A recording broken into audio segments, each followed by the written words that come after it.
최용기 기자 전해주시죠. 네, 시한부 종말론의 본거지라고 할 수 있는 서울 마포구 성산동 다미선교회입니다. 이를 시한부 종말론자들이 정하는 이른바 휴거 시간이 3시간 40분가량 앞으로 다가왔습니다.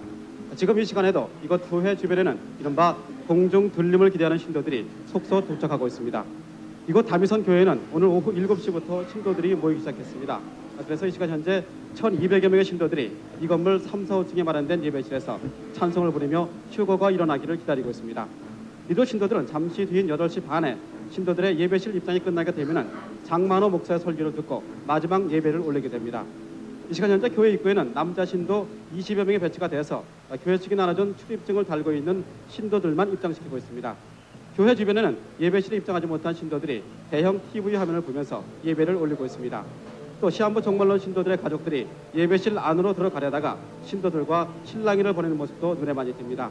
이 밖에 서울 엠마누엘 교회를 비롯한 전국 50여 개 시한부 종말론 교회에서도 8천여 명의 신도들이 교회별로 모여서 이른바 하늘로 들러 올라가는 휴거를 기다리면서 예배를 올리고 있습니다.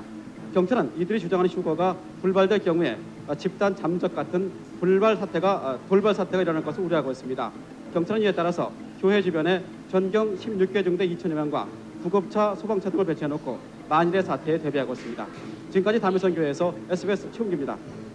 10월 28일 휴거가 거짓으로 드러나자 많은 시한부 종말론 교회 목회자들이 다음 날 뉴스입니다. 교회문을 닫고 잠적하는 현상이 나타나고 있습니다. 또 신도들이 교회를 떠나는 경우도 있습니다. 휴거 파문 이후 나타난 현상을 윤춘호 기자가 종합해서 보도합니다. 어제까지만 해도 열성 신도들의 찬송과 기도 소리로 소란스러웠던 마포구 동교동 들림중앙교회에서는 휴거가 일어나지 않자 대부분의 신도들이 자신의 짐을 꾸려 떠났습니다. 담임 고중영 목사도 기도원으로 잠적해 교회가 하룻밤 사이에 썰렁해진 분위기로 바뀌어버렸습니다. 어디로 가십니까? 그냥 다 끝났어요. 아니 교회 안 하실 겁니까? 다른 시한부 종말론 교회도 휴거가 불발된 직후 소동이 있었지만 교회 문을 닫고 목회자들이 잠적해 한동안 사람들의 관심을 끌었던 시한부 종말론 교회들은 앞으로 상당수가 문을 닫거나 조세가 크게 약화될 가능성도 엿보이고 있습니다. 황당무계하기만 했던 시한부 종말론은 어제를 고비로 사실상 끝이 났지만 일부 교회에서는 날짜를 고쳐 계속 휴거를 주장할 소지도 있다고 전문가들은 지적하고 있습니다. 이 사람들은 그 기성교회나 사회에 대해서 반발을 하고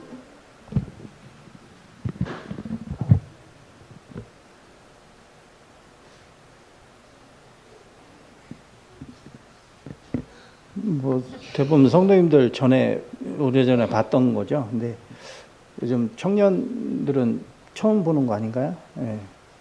1992년도 10월 28일에 있었던 다미선교회 시한부 종말론 8시 뉴스, 9시에 뉴스까지 생중계로다가 했던 그 방송입니다. 그런 사건이고요. 그래서 한국 교회는 그 1992년도 10월 28일에 있었던 그 다미선교회 그 시한부 종말론 사태 이후로 교회에서 종말론에 관해서 이야기를 하게 되면 이상한 사람 취급받고 또 색안경 끼고 보게 되는 그런 일이 오랫동안 지속이 되어 왔습니다.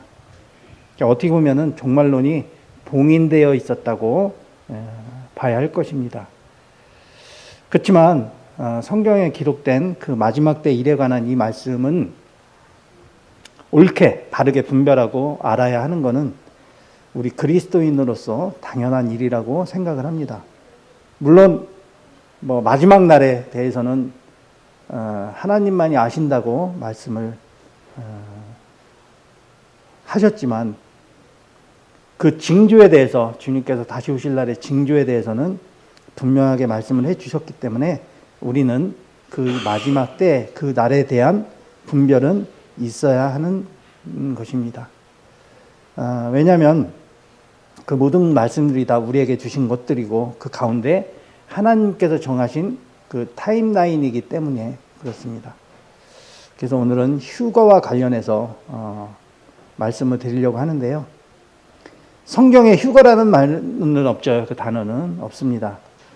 또 그래서 휴거를 또 대표하는 휴거를 예표하는 그 대표적인 사람으로 창세기 5장에서 에녹이 있고 또 열왕기 하 2장에서 엘리야가 있습니다. 우리는 그 데살로니가전서 4장 16절에서 말씀하는 예수님께서 하늘로부터 공중으로 강림하시는 그때 우리가 공중으로 올려서 주님과 만나는 그것을 휴거라고 이렇게 부르고 있죠.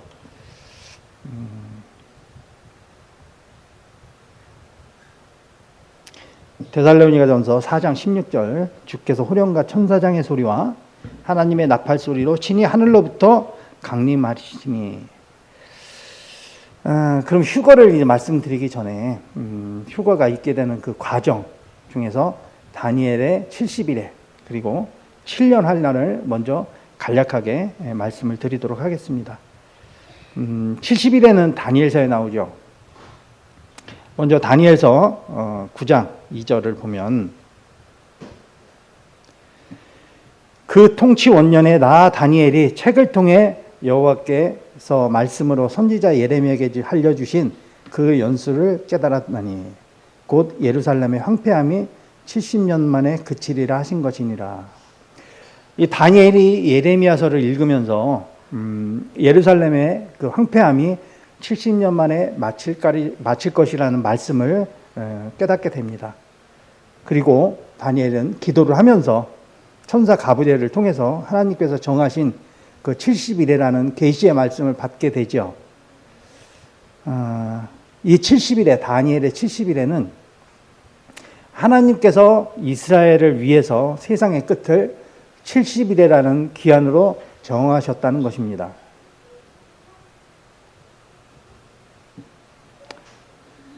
그러면 여기서 한 일에는 이렇게 한 일에는 7년입니다. 7년이고 70일이면은 490년이 되죠. 그렇다면 이 70일의 시작점이 어디가 되고 어디로 보느냐가 중요하다고 할 것인데요. 다니엘서 9장 25절 말씀을 보면 그러므로 너희는 깨달아 알지니라 예루살렘을 중건하라는 영이 날 때부터 기름 부음을 받은 자 곧 왕이 일어나기까지 7일에와 62일에가 지날 것이요 62일에 후에 기름 부음을 받은 자가 끊어져 없어질 것이요 이렇게 말씀을 하셨습니다. 그러면은 25절에서 그 시작점을 예루살렘을 중건하라는 명령이 나올 때부터라고 이렇게 볼 수가 있죠. 그렇게 말씀을 하고 있습니다. 이 남유다가 바벨론에 멸망을 했어요. 멸망을 당하고 이스라엘 백성들은 이 바벨론으로 포로로 잡혀가게 되는데 그동안에 또 바벨론은 바사에게 정복을 당합니다.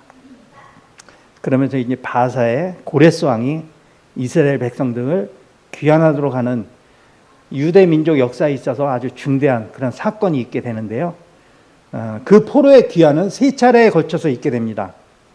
3차례에 걸쳐서 그 중에 3번째 귀환인 아닥사스다 왕 제 20년 때를 예루살렘의 중건 시점으로 보게 됩니다. 자, 느헤미야서 이 말씀이 좀 길긴 한데요. 느헤미야서 보면은 아닥사스다 왕 제 20년 니산월에 좀 읽어드릴까요? 아닥사스다 왕 제 20년 니산월에 왕 앞에 포도주가 있기로 내가 그 포도주를 왕에게 드렸는데 이전에는 내가 왕 앞에서 수심이 없었더니 왕이 내게 이르시되 내가 병이 없거늘 어찌하여 얼굴이 수심이 있느냐 이는 필히 내 마음에 근심이 있음이로다 하더라. 그때 내가 크게 두려워하여 왕께 대답하여 그때 이제 나는 아마도 이제 아닥사스다 왕 앞에 나라고 얘기하는 자는 느헤미야를 얘기하는 것입니다. 그때 내가 두려워하여 왕께 대답하여 하되 왕은 만세수를 하옵소서. 만세수라는 건 뭐 영원히 살라는 얘기죠. 만세수를 하옵소서. 내 조상들의 묘실이 있는 성읍이 이제까지 황폐하고 성문이 불탔사오니 내가 어찌 얼굴에 수심이 없사오리이까 하니 왕이 내게 이르시되 그러면 내가 무엇을 원하느냐 하시기로 내가 곧 하늘의 하나님께 묵도하고 왕에게 아뢰되 왕이 만일 좋게 여기시고 왕의 목전에서 은혜를 얻었사오면 나를 유다 땅 나의 조상들이 묘실이 있는 성읍에 보내어 그 성을 건축하게 하옵소서 하였는데 이렇게 말씀을 하셨습니다. 느헤미야서 2장 1절부터 5절까지 말씀인데요. 이 아닥사스다 왕 제20년 니산월에 그 당시에 이제 왕의 수를 맡은 관원은 느헤미야였습니다. 그 바사의 아닥사스다 왕은 예루살렘의 성문이 불타 있고 또 성읍이 황폐하게 된다는 그 소식을 듣고 근심에 빠져 있는 이 느헤미야에게 예루살렘으로 돌아가서 성을 중건하도록 허락하는 조서를 내리게 되는 것입니다. 그래서 이때를 예루살렘의 중건 시점으로 보는 것이고, 그리고 이 시점이 다니엘서 70일의 예언 중에서 예수님의 탄생과 그리고 십자가의 구속사역과 가장 일치가 되기 때문에 그렇게 볼 수가 있는 것입니다. 그럼 그 연도를 한번 계산을 한번 해볼게요. 연도를. 자, 예루살렘 성전은 BC 516년에 완공이 됐습니다. 그리고 아닥사스다 왕 즉위는 BC 465년이었어요. 여기서 즉위 20년 후라고 했기 때문에 BC 445년이 되는 거죠. 다니엘서 9장 25절 26절에 거기서 예루살렘을 중건하라는 명령이 날 때를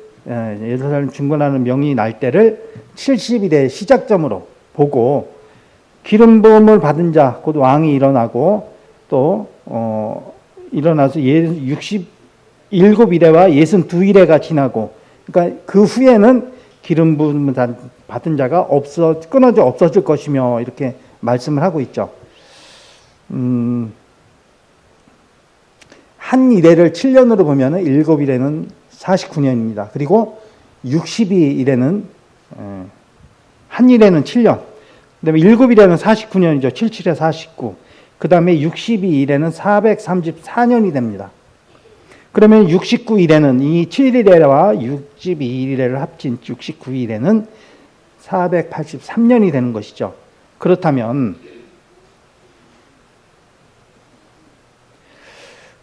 아닥사스다 왕 20년째인 BC 445년부터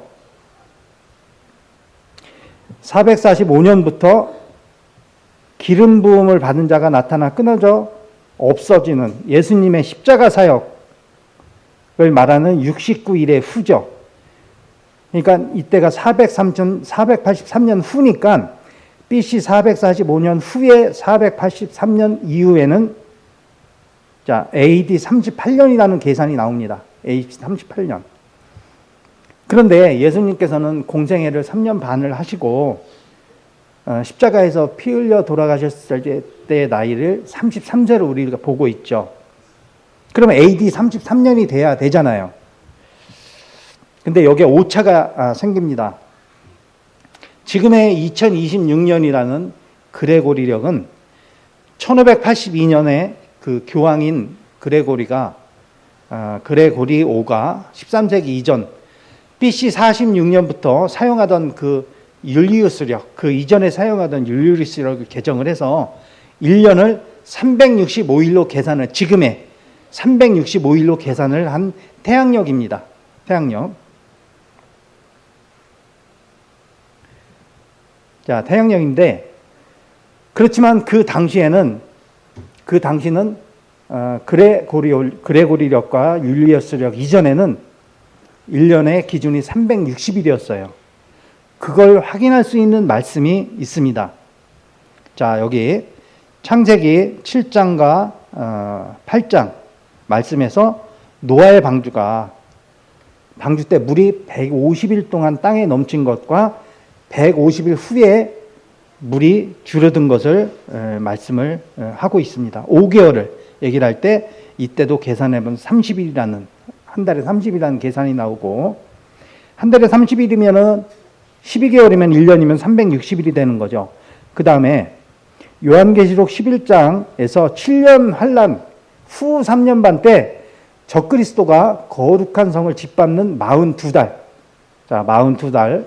그리고 두 증인이 자, 권세를 받는 1260일 후 3년 반의 기간을 이렇게 얘기하고 있습니다.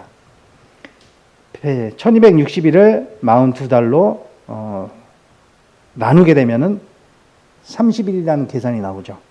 역시 이것도 1년에 360일이 맞아 떨어지는 것입니다. 그리고 요한계시록 12장에서 후 3년 반을 한때와 두때 반때라고 말씀을 했습니다. 한때와 두때와 반때는 3.5. 자, 3년 반이죠. 3년 반 역시도 360일, 360일, 1260일을 반때 이렇게 계산하게 되는 거죠. 한때, 두때, 반때는 1260일. 그래서 이러한 계산이 나오게 되는 것입니다. 그렇다면 지금의 365일과 5일과는 1년에 5일의 차이가 있습니다. 그러면은 그 이전에 483년 기름 부은 자가 끊어지고 나서 69일의 후, 이 480년 후, 그러면 이때부터 483년이라는 기간은 1년에 365일이 아니라 360일로 계산이 돼야 되는 것이죠. 그러면 5일이 483년 동안 5일이 2415일이 돼요. 그 2415일을 360일로 나누니까 이게 총 6.7년이라는 그 기간이 나와요. 6.7년. 그 6.7년을 지금의 연으로 환산을 하면 6년 9개월이에요. 6년 9월.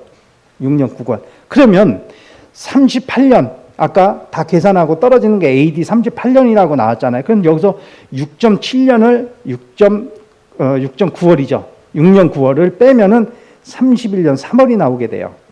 근데 예수님은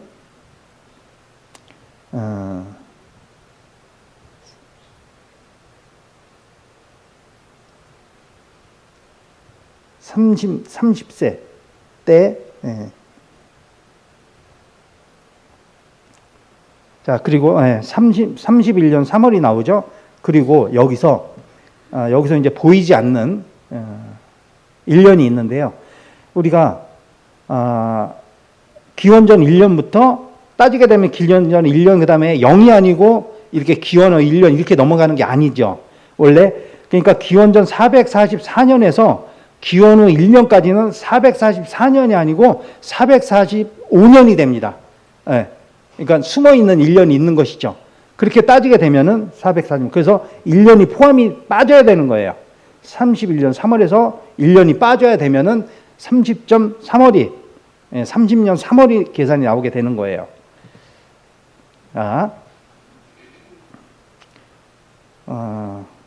근데 예수님께서 그레고리력으로 계산을 하게 되면은 예수님께서 지금 계산으로 AD 30년으로 계산이 되는데 지금의 그레고리력으로 예수님께서 돌아가신 해는 예수님과 같은 나이여야 되잖아요. 33세. 근데 계산된 나이가 AD 30년으로 나오고 지금의 우리 그레고리력으로는 예수님이 태어난 해가 1년이면 지금 33세에 돌아가셨으면 33년이 돼야 되는데 30세가 나오잖아요. 근데 여기서 이제 또 잘못된 걸 한번 찾아봐야 되겠죠. 자, 잘못된 게 현재 우리가 사용하는 2026년이라는 그 그레고리력은 기원전. 자, 기원전. 우리는 이제 기원전을 BC라고 나누죠. 그거는 Before Christ, BC를 그리스도 이전이라는 그 기원전을 BC라고 표기를 하고 기원후를 AD, 아노 도미니라고 해서 라틴어로 주님의 해라는 뜻이죠. 이렇게 나뉘잖아요. 나뉘는데 지금의 이제 그레고리력은 기독교가 이제 로마의 국교로다가 AD 526년에 국교가 된 후에 AD 526년에 로마의 수도사 디오니시우스 엑시우스라는 이 사람은 이제 예수님의 탄생 기준을 AD로 처음 잡은 사람이고 또 헬라어 성경을 라틴어로 번역한 사람입니다. 이 사람이 최초로다가 이 AD를 사용하게 된 거예요. 그러나 후에 실제 예수님의 탄생 연도와 차이가 있는 것으로 알려지게 되죠. 그것은 아마 그레고리력을 그 당시에 처음 도입을 할 때 이제 AD 526년이다 보니까 예수님이 탄생 한참 후이다 보니까 아마도 연도 계산에 오류가 있었던 게 아니었는지, 혹은 이런 얘기도 있어요. 이 디오시누시우스 엑시우스가 로마 사람이다 보니까 로마의 자존심 때문에 로마가 세워진 날로다가 임의로 이렇게 정했다라는 말도 있는데, 뭐 어떤 게 정확한지는 모르겠어요. 근데 이렇게 대충 그렇게 알고 계시고, 그래서 지금의 2026년은 실제 예수님의 탄생 기준 일과는 다른 겁니다. 그리고 이 BC와 AD는 처음부터 같이 사용된 게 아니었어요. 이 디오니시우스 엑시우스에 의해서 AD가 처음 먼저 사용이 됐죠. 그리고 나서 8세기경에 영국의 사학자 베다라는 사람이 BC를 도입하면서 지금의 BC와 AD로 서력 기원을 확립을 한 겁니다. 이 사람이. 그 이후로다가 이제 처음에는 AD가 먼저 사용이 됐고 그 이후에 BC를 같이 병행해서 이제 그때 확립이 돼서 사용이 된 겁니다. 그럼 지금의 그레고리력과 실제 예수님의 탄생 시점의 차이를 성경에서 이제 찾아보겠습니다. 그러기 위해서는 먼저 예수님의 공생의 시점을 먼저 한번 보겠습니다. 예수님의 공생의 시점을 특정할 수 있는 특정할 수 있는 구절이 요한복음 2장 20절이에요. 요한복음 2장 20절 말씀에 예수께서 이르시되, 유대인들이 이르되 이 성전은 46년 동안 지었거늘 내가 3일 동안에 일으키겠느냐. 여기서 말하는 성전이 이제 헤롯 성전을 얘기하는 거죠. 그리고 헤롯 성전이 증축된 지 46년째가 예수님께서 공생애를 시작하신 그 첫 번째 유월절이 된다라고 분별을 해야 될 것입니다. 그렇다면 헤롯 성전 건립부터 BC 20년부터 46년째가 되면은 AD 26년이 돼요. AD 26년이. 그리고 예수님이 공생애 시작하신 때를 누가복음 3장 23절에서 예수님께서 가르치심을 시작하실 때 30세쯤이라. 그러면 AD 26년이 예수님의 나이가 30세라는 것을 알 수가 있습니다. 그래서 서력과는 지금의 그레고리력 서곡과는 4년의 차이가 있는 것이죠. 이제 또 다른 근거를 한번 찾아보겠습니다. 또 다른 근거로 이제 마태복음 2장 13절에서 18절 사이에 예수님께서 태어나시고 나서 헤롯 왕이 베들레헴에 있는 2살 이하의 남자아이를 모두 죽이라고 하는 사건이 있었죠. 이때가 예수님 탄생 이후였잖아요. 이후고 그때 헤롯 대왕은 아직 살아있을 때였습니다. 그런데 자, 여기서 계산을 해보면 자, 이렇게 보고 여기가 BC, 여기가 AD로 볼 때 지금의 그 중심점을 볼 때 예수님이 탄생 연도를 이때로다가 지금 볼 때 헤롯은 BC 4년에 죽였죠. BC 4년에 죽었습니다. 헤롯 왕은 BC 4년에 죽었어요. 근데 그러니까 예수님께서 탄생하신 해는 그럼 최소한 BC 4년 이전이 되겠죠. 네, 이렇게.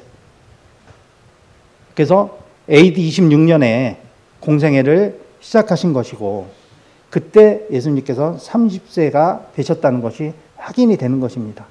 최소한의 4년의 차이가 있는 겁니다.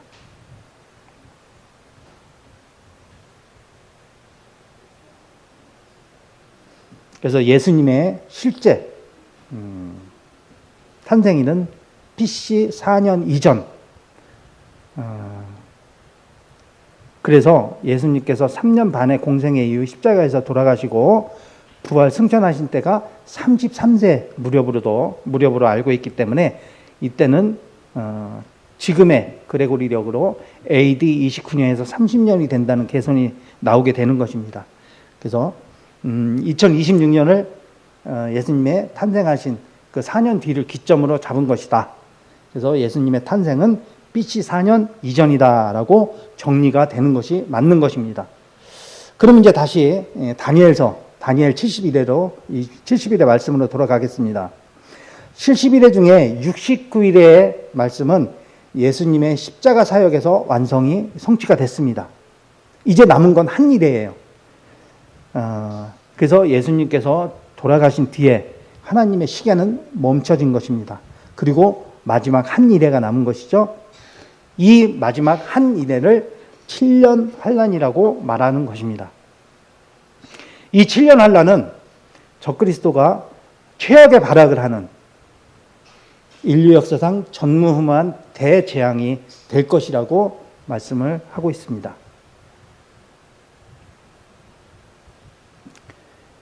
적그리스도는 이 7년 마지막 7년 환란 중에 전반기의 3년 반은 비교적 온건한 그런 정책으로다가 환란인 줄 모르게 할 것입니다. 그렇지만 후반기 3년 반은 대환란이라고 표기가 되어 있죠. 대대적인 그 핍박을 가하는 대환란이 될 것이라는 것을 말씀하고 있는데요. 이 적그리스도가 7년 동안의 언약을 맞는 대상은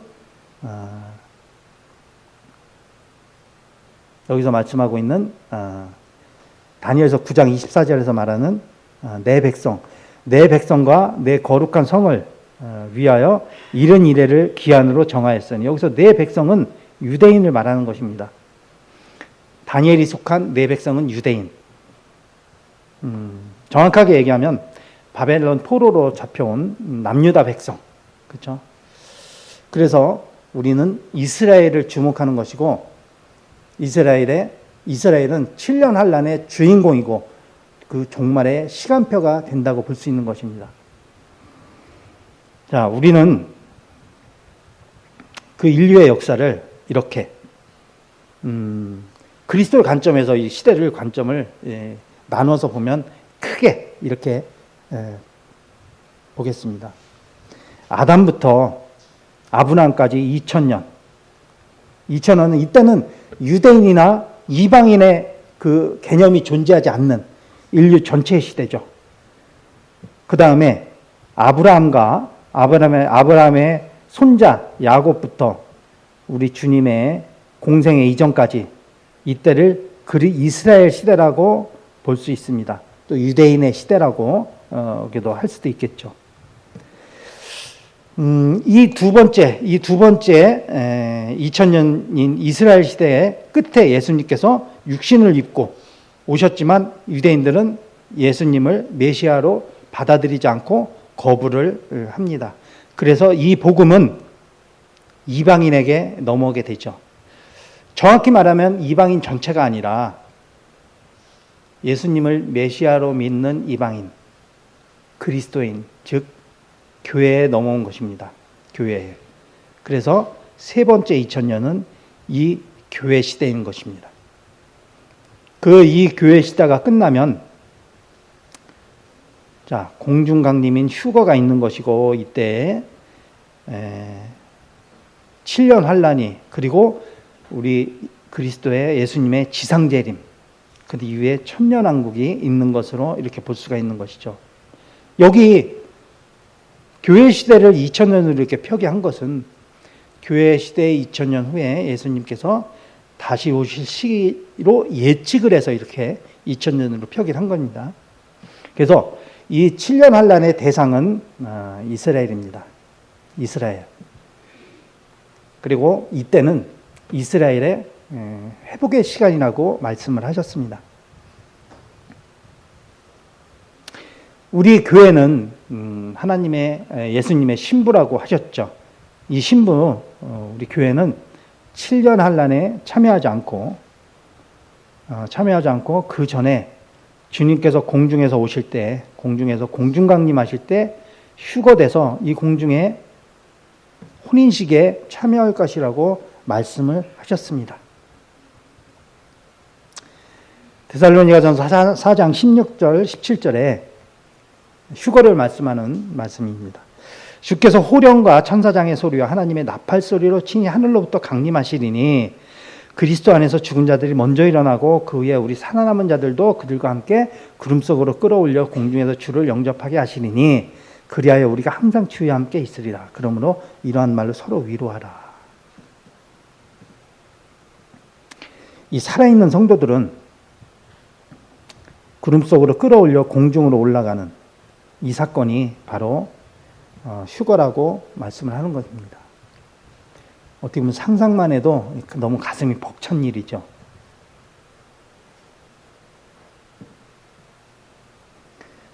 이 휴거에 대해서도 여러 주장들이 있어요. 우리가 분별하고 있는 환난 전에 있게 되는 환난 전 휴거가 있고, 그 다음에 환난 중에 휴거가 있고, 뭐 환난 중이라는 건 뭐 전반기 3년 반과 후반기 3년 반의 중간을 얘기할 수 있는 것이고, 또 환난 후 휴거도 있고, 또 부분 휴거도 있고, 이렇게 여러 주장이 있는데요. 우리는 하나님께서 말씀하신 이 환난 전 휴거에 대한 확신과 분별이 있기 때문에 이 다른 주장에 대해서는 굳이 알 필요는 없다고 생각을 합니다. 자, 하나님께서는 교회를 절대 환난에 남겨두지 않으신다고 하셨습니다. 자, 교회가 환난에 참여하지 않는다는 그 근거를 몇 가지 찾아보겠습니다. 시간이 될지 모르겠는데, 그 먼저 요셉과 예루살렘의 공통점에서 찾아보겠습니다. 요셉과 예수님의 공통점에서, 창세기에 나오는 요셉은 여러 가지 면에서 예수님을 예표하는 인물이기도 합니다. 요셉은 아버지 야곱으로부터 아주 큰 사랑을, 깊은 사랑을 받은 아들이었고, 요셉의 형제들은 요셉을 미워해서 처음엔 죽이려고 했다가 애굽으로 노예로 팔았죠. 은 20에 팔았습니다. 예수님 또한 하나님의 사랑받는 아들이셨고, 우리 인류를 구원하시기 위해 육신의 몸을 입고 이 땅에 오셨습니다. 유대인으로 오셨는데, 유대인들은 예수님을 죽이려고 했고, 그리고 그 제자인 가룟 유다는 예수님을 은 30에 팔아 넘겼습니다. 요셉은 또 팔려간 애굽에서 고난을 당하다가 결국 애굽의 총리가 돼서 된 것이고, 예수님은 십자가에서 고난받아 죽으시고 부활하셔서 하나님 우편에 앉아 계시게 됩니다. 그러니까 요셉과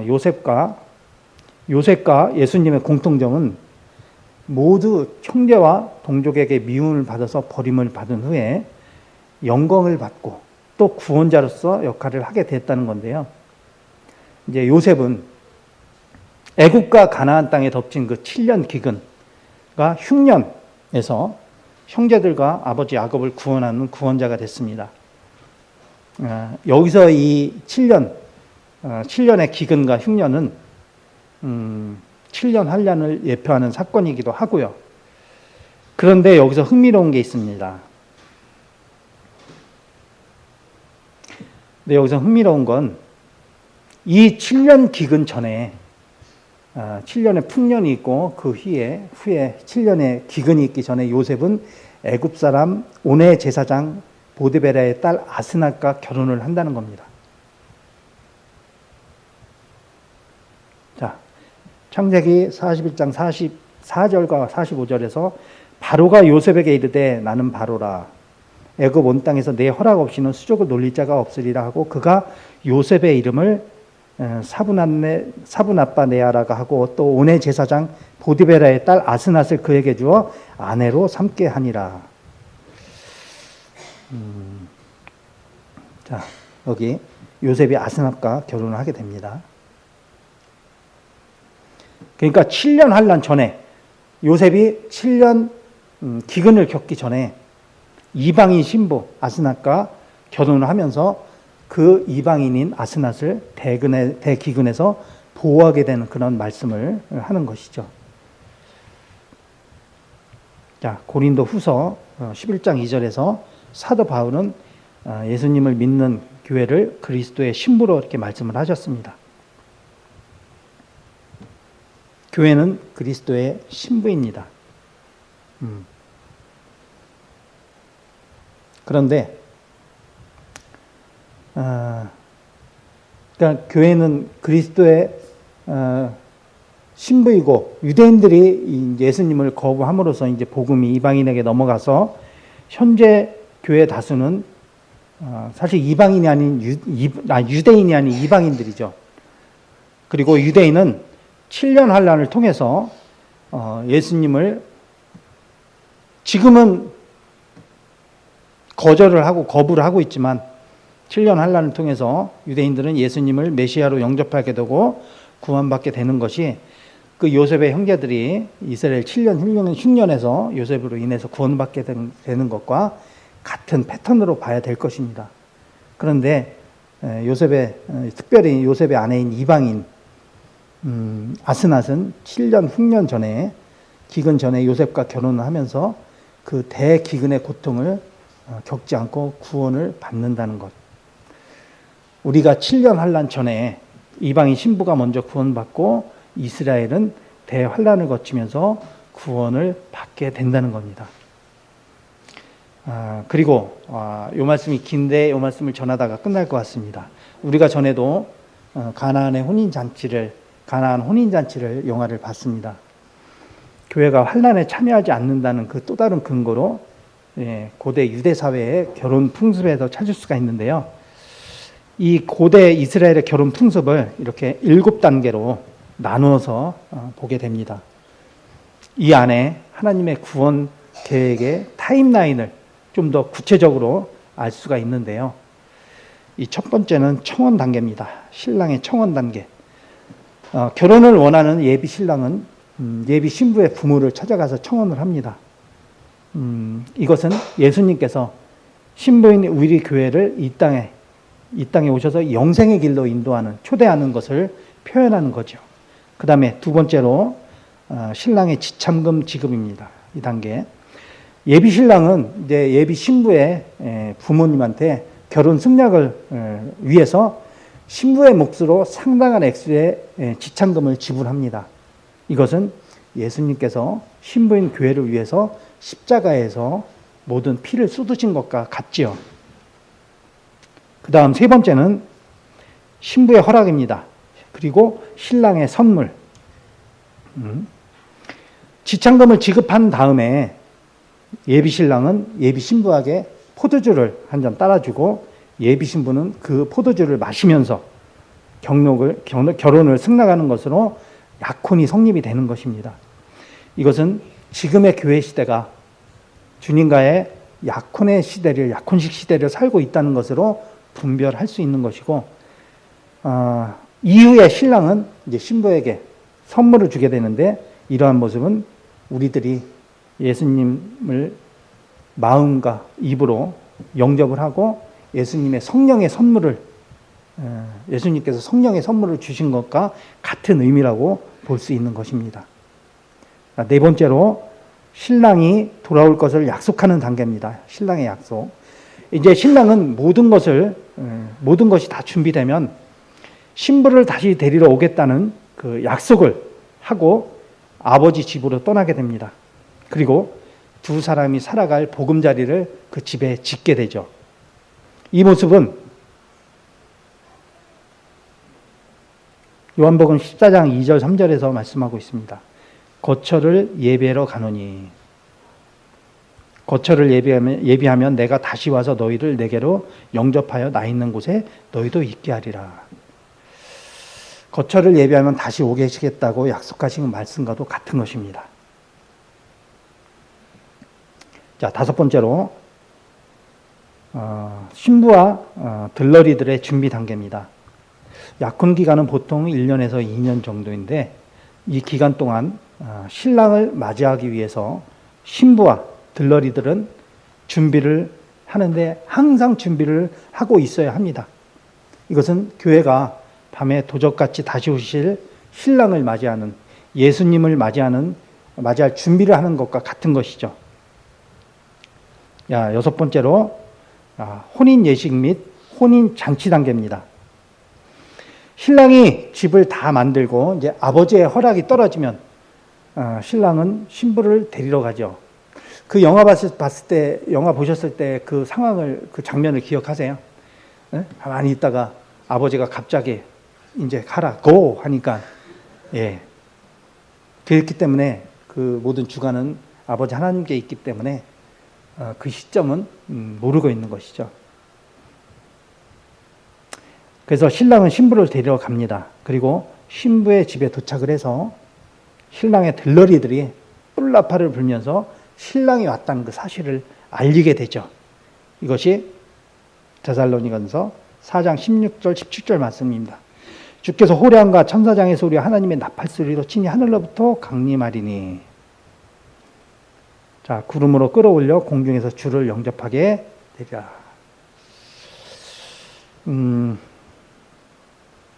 휴거의 모습을 그대로 말씀하고 있는 것입니다. 그리고 혼인잔치는 7일간 계속되는데 여기서 신부는 7일 동안 신부 방에서 나오지 않고 있습니다. 나오지 않다가 7일 후에 나오면 그때 신랑은 신부의 얼굴에 쓰여진 베일을 벗겨주는 것이죠. 여기서 7일 동안 신부가 나오지 않는 7일은 7년 환란을 예표한다고 해석할 수가 있습니다.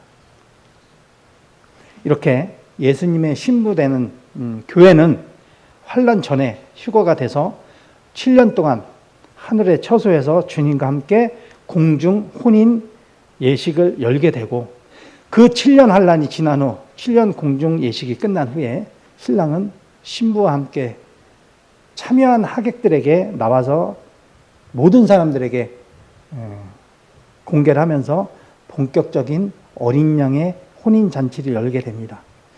그 어린 양의 혼인 잔치는 요한계시록 19장을 말씀하는 것이죠.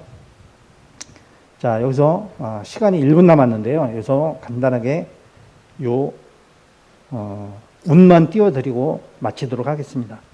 그런데 이제 환란 전 휴거를 주장하는 사람들 중에서 이 데살로니가전서 4장의 공중 혼인 예식과 계시록 19장의 어린 양의 혼인 잔치를 잘못 분별하는 경우가 많습니다. 여기서 이제 제대로 알아야 하는 부분은 7년 환란 관점에서 데살로니가전서 4장은 7년 환란 전의 사건이고 계시록 19장의 사건은 환란 후의 사건이라는 점을 분별을 먼저 해야 되는 겁니다. 그래야 계시록 19장 9절에 그 혼인잔치에 청함을 받은 자는 1차로 환란 전에 1차로 초대받은 신부가 아닌 2차로 초대받는 하객이라는 거죠. 즉 계시록 19장 9절에서 환란 전에 2차로 초대받은 자들은 신부로 교회로 휴거돼서 같이 간 그런 그런 자들이 아니라 이 7년 환란을 통과한 자들입니다. 통과하면서 회개한 이스라엘이나 또는 그 7년 환란을 버틴 이방인들이 될 수가 있는 것이죠. 그래서 그 사람들이 혼인잔치의 피날레 하객으로 참석을 하게 된다는 겁니다. 다시 말해서 7년 혼인잔치의 실제적인 주체는 공중으로 휴거된 우리 교회가 되는 것이고 7년 환란 후에 환란 통과자와 이스라엘, 환란을 겪은 이스라엘은 손님으로 참여하게 되는 겁니다. 이렇게 되면 이제 이렇게 해서 어떻게 이 고대 유대인들의 유대 결혼 풍습만 이렇게 바르게 이해해도 기본이 되는 7년 환란 전의 휴거, 공중 강림이나 환란 후에 지상 재림을 옳게 분별할 수 있게 되는 것이죠.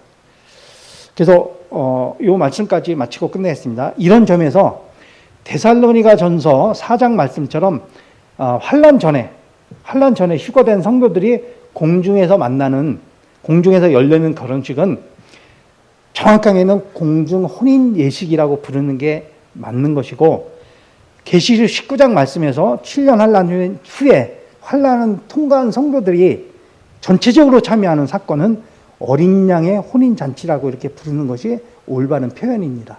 근데 이제 그걸 헷갈려서 두 군데 다 비슷하게 여기 왔다 갔다 하는 경우가 있는데요. 그리고 나서 이제 7번째 단계인 신랑과 신부의 정식 결혼이 완성이 되기 때문에 영원한 동거가 시작되게 되는 것입니다. 이 7번째 단계부터는 다음 시간으로 미루도록 하겠습니다.